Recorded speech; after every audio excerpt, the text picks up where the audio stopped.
একটা কাজ করবেন, একজন একজন ধর্মীয় গুরু বাবা ফরিস্তা সাহেব বসে আছেন আগরতলা, ওনার কাছে টাকা মাটি টাকা, উনি কিন্তু 6 কামরার ফ্ল্যাট নিয়েছেন আমাদের মানিক বাবু থেকে, মুখ্যমন্ত্রী থেকে।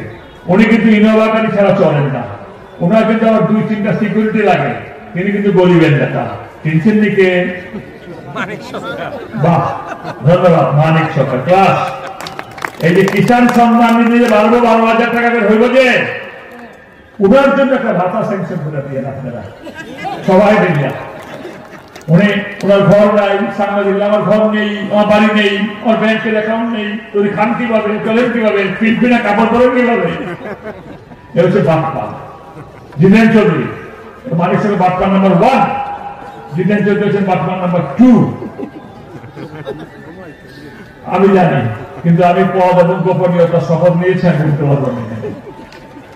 পদ এবং গোপনীয়তা শপথ নেওয়ার কারণে বলতে পারবো না, কিন্তু ওনার যে ডিমান্ড, ওনার যে চাহিদা, আম্বানিকে পিছনে ফেলে দেবে।